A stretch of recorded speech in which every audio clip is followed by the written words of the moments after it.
Welcome to my channel. I'm James Rumble and I've been an engineer for most of my life.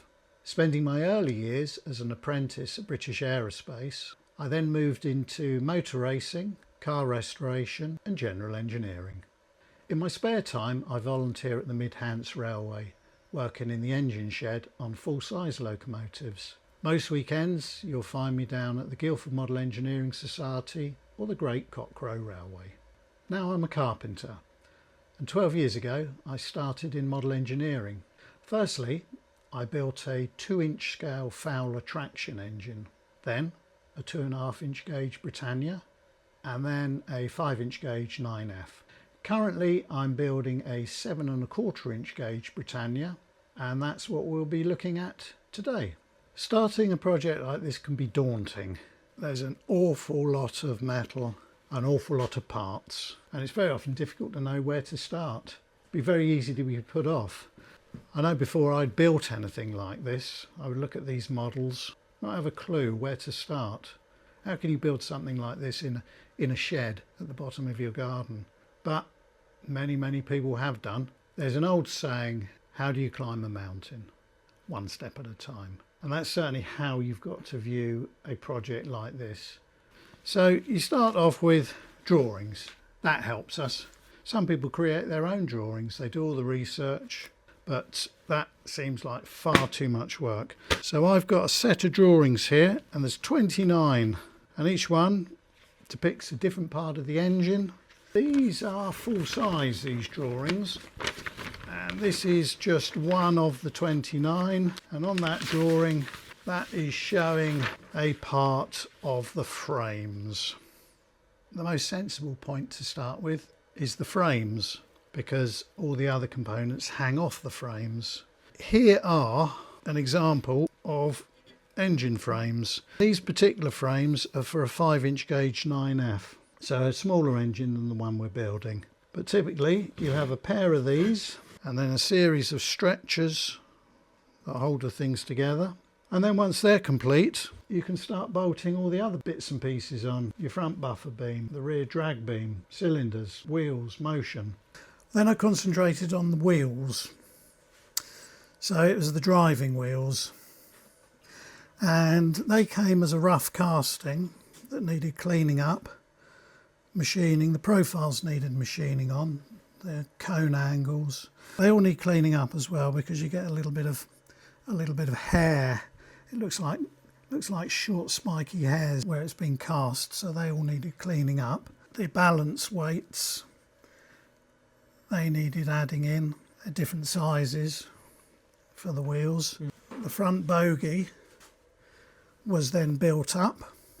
That comprises many different pieces of steel plate cut, folded, welded up together to make a reasonably complicated arrangement. It pivots, and it's also sprung, and it also is able to move laterally as well to steer the engine as it goes round curves. The rear pony truck, that was built up, a fairly complex sub-assembly, many different plates shaped, attached to other plates, welded. I mean, you can see there's many different, there's a little bit of plate there, gusset there, top plate.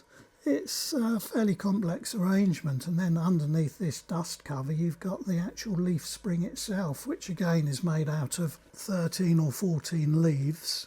I think in this case 8 of those leaves were tough knoll, the remainder of spring steel. So the spring steel is actually what's doing the springing, and the tough knoll just builds the pack up so it looks authentic to the prototype.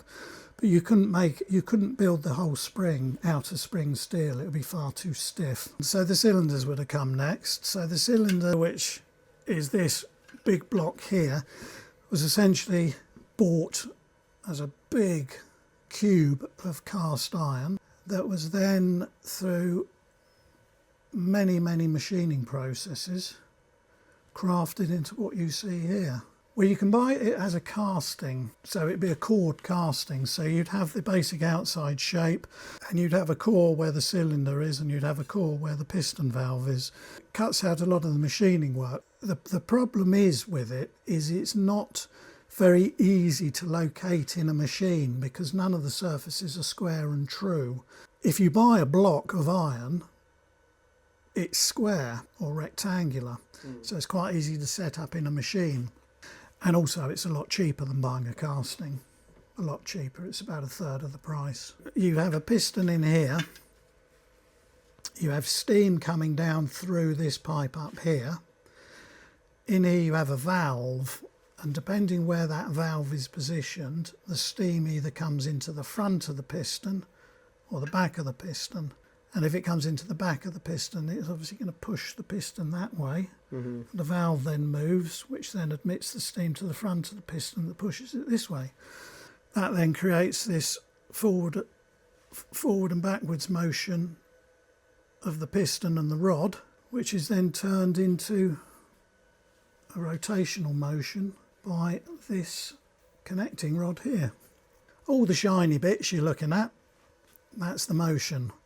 So the main items of the motion are the connecting rod, and that transmits the power from the piston down to the centre driving wheel.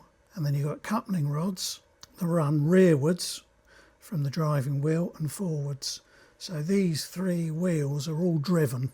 And then the remainder of the motion is essentially the valve gear, which controls whether the engine goes forwards or rearwards, and it also controls how much steam you put in.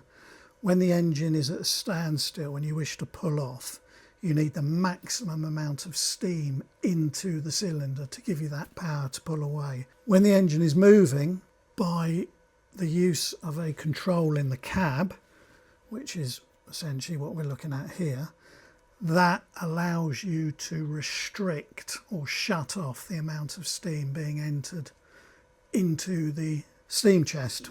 It's all about driving the engine in an efficient manner where you're not using unnecessary amount of steam. That is controlled by what's known as the reverser, which sits in the cab, which is a big windy handle that you either wind that way or that way, and that in turn then moves this backwards and forwards. Once all the motion is fitted and set up, the boiler was off the chassis, and we connected compressed air into the cylinders, both sides, and just made sure that we hadn't made any silly mistakes and it was all doing what it should do.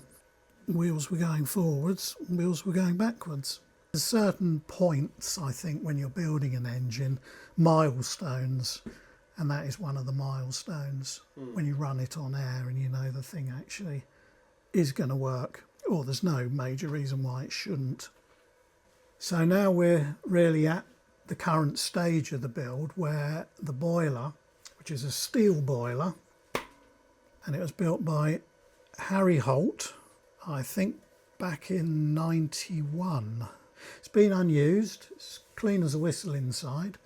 Weighs, I don't know, I wouldn't like to guess. It's heavy, but yes, I am now just getting the boiler seated, things like the ash pan, the grate.